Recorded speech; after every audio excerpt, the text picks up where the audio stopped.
Get your spoons ready. It's corn chowder season.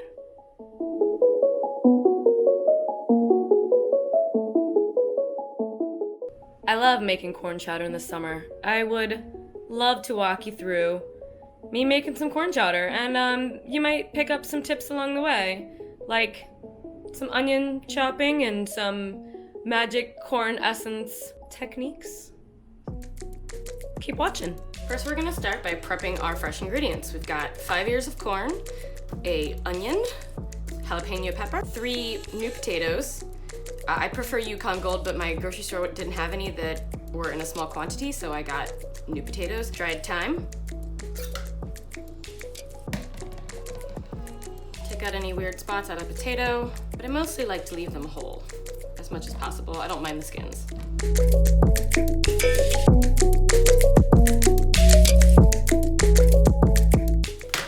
Cube those up.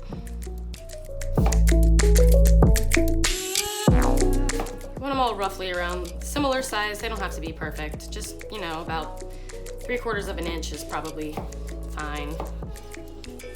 This is kind of a rustic soup, so it's totally fine if they're not, you know, perfect.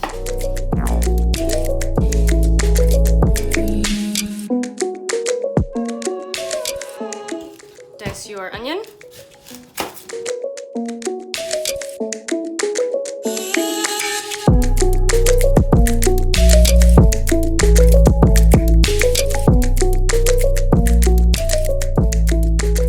I'm gonna use half of an onion here, so we'll save that for something else.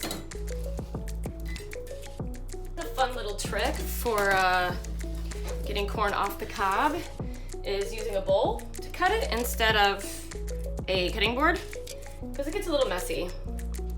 So first I like to cut off the end so I have a flat end. Take your corn and cut into the bowl.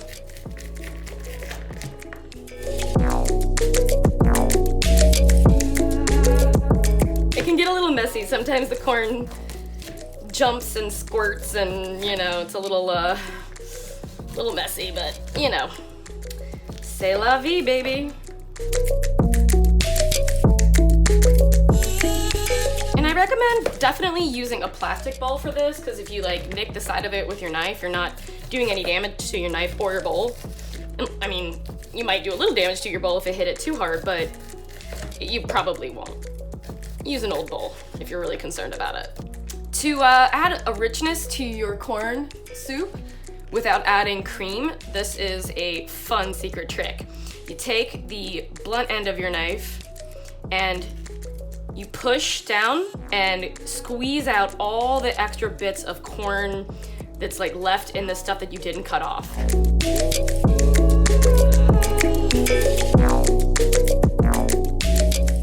And do that with all of your cobs.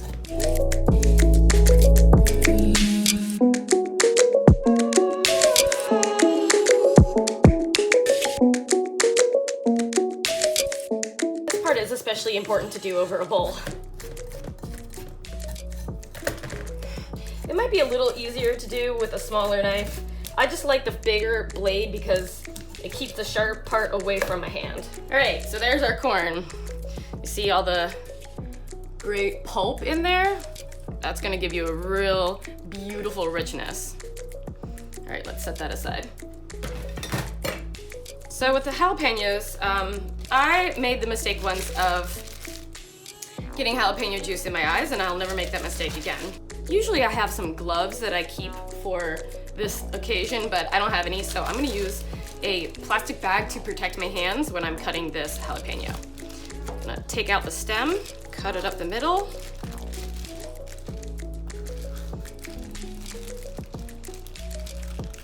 And then I'm going to take out the ribs and the seeds. So I want a little bit of kick, but not too much.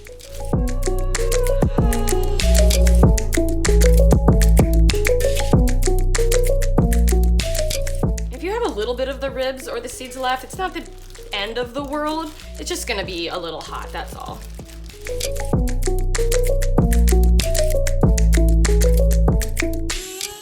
I just wanted to give this a little bit of heat. since we're at the beginning of summer and you know, it's been pretty rainy and terrible in New York, and we're finally getting some heat, and I'm excited about it. So I'm gonna celebrate that, having a little heat in my soup. All right, we're done with that. Throw that bag in the garbage. Goodbye. All right, so now it's time to get cooking. Take my dried thyme and remove the leaves. I'm using about 4 full sprigs. Take out any long sticks. About a 1/4 teaspoon of cumin, about a 1/2 teaspoon of paprika, a little bit of chipotle chili pepper. This is totally optional. I just love the smokiness that it has. And that is my herb and spice blend. For medium heat, I'm gonna melt about 2 tablespoons of butter and a little bit of olive oil.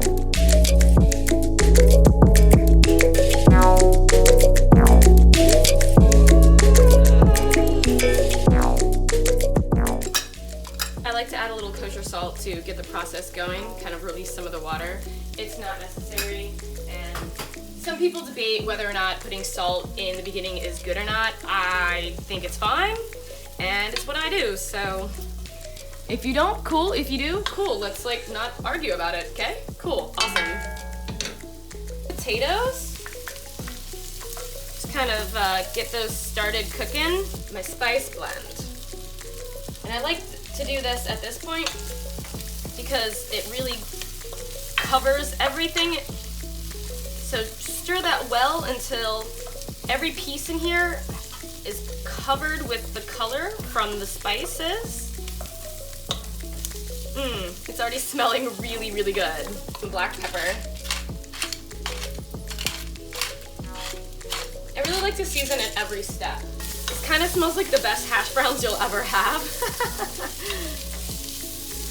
So I'm gonna add, I decided that I don't want all of this jalapeno, so I'm gonna add only about half of it. So with this, be careful and don't lean your head too far over the pot, because the steam coming off of the jalapenos once they hit the heat is not super pleasant feeling on your eye. Now I'm gonna add the corn in. Make sure to get every bit, because that has a lot of sugar in it and a lot of water, so that'll really develop these flavors. Oh yeah, look at that brown stuff, delicious. More salt.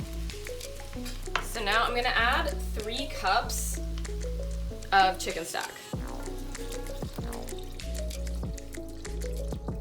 Rub the bottom to remove all those brown bits and get them incorporated into the soup. Cranked up the heat to 8, and I'm gonna let this come to a boil. So now that we're getting a little bit of bubbling in here, a little boil, I'm gonna go ahead and turn it down to low, medium low. I'm gonna let it simmer for probably about 7 minutes, or until the potatoes are really soft. I'm gonna check the potatoes. It's been about 10 minutes. They're pretty soft, not crazy soft. So now I'm just going to, I'm gonna turn off the heat and let it sit for a little while to cool. If you have an electric stove, move it off the burner to a burner that's not hot.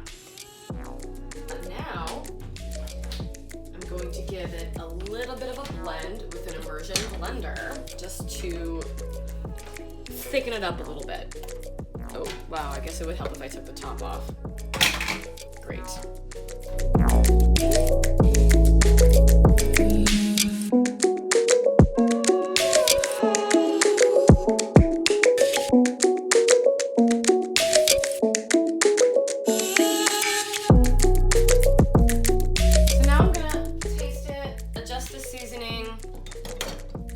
We're almost ready.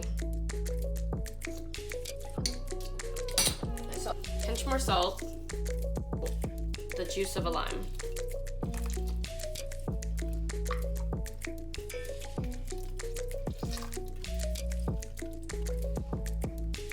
And there we have it.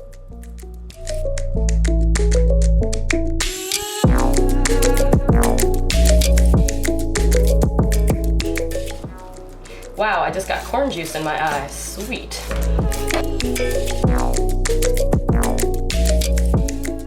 It's corn chowder season!